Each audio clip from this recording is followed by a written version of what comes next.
Hello, my name is Robin Tamanaha. I'm a licensed marriage and family therapist here in Santa Ana.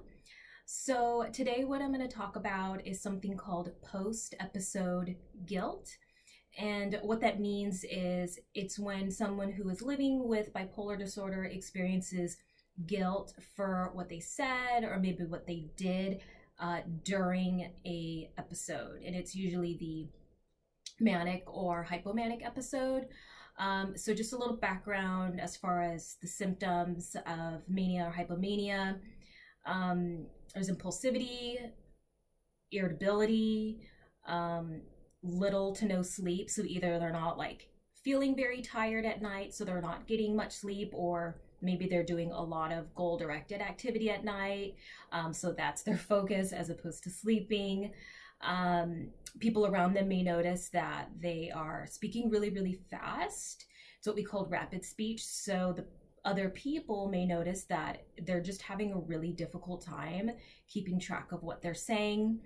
There's also risk taking involved, being easily distracted either by noise or like whatever's going on around them, feeling wired as far as their energy. So just feeling really, really wired and needing to do a lot of things. And so having a lot of energy. So those are just some of the symptoms. So going back to the post-episode guilt, it's fueled by emotion and it's pretty much driven by the impulsivity or the symptoms that someone will experience during an episode. So what ends up happening is the person may be either regretful or embarrassed of what they said or they did during an episode. And this is something that they will feel after the episode has passed. And it also impacts those around them. So maybe their friends or their family members, they may not know what to think of what had happened during the episode. The parents, of course, their worry and their concern will increase. And pretty much what happens is the others around the person, they see the behavior, but they don't really know too much of maybe what had been experienced like internally in the person. So when it comes to this, a huge thing to note is that the episode may not have been so intense if certain steps were taken beforehand to get an idea of maybe what the red flags are to an impending episode, or at least the family or loved ones having a game plan of what to do during an episode. So, I mean, realistically, irritability especially is something that's part of the diagnosis. So what can be done is more how to manage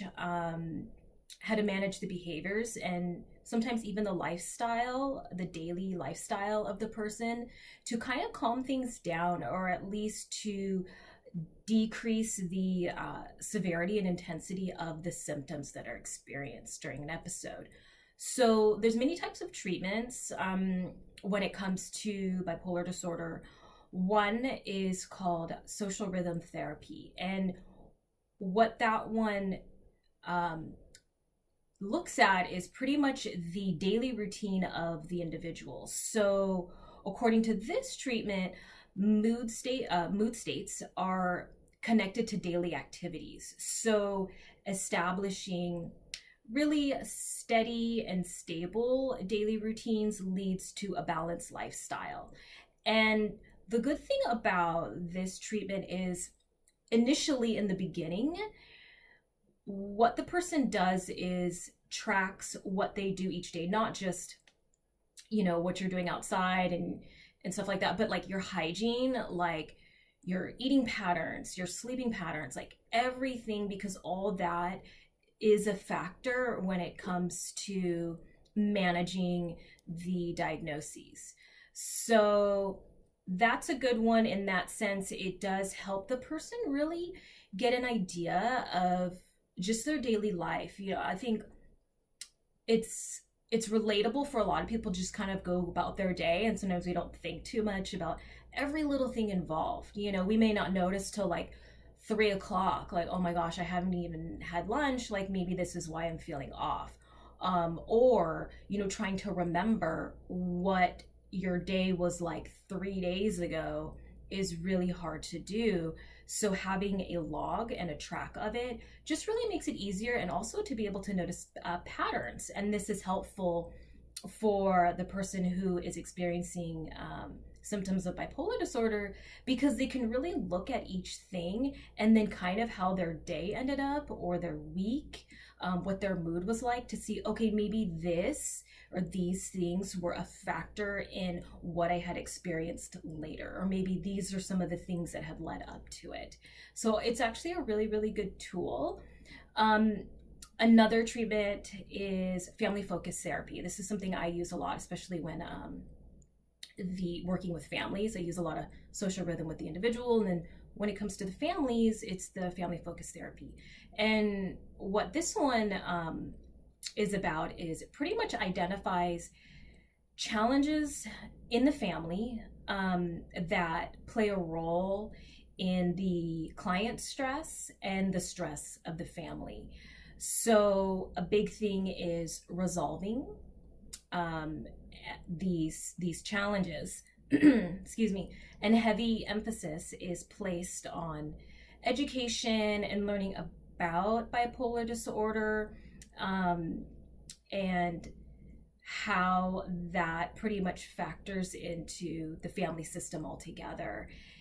A good thing about this one is the social support, and I said earlier, having a game plan. So one of the components of that is working with the family to establish some sort of game plan to use when an episode happens.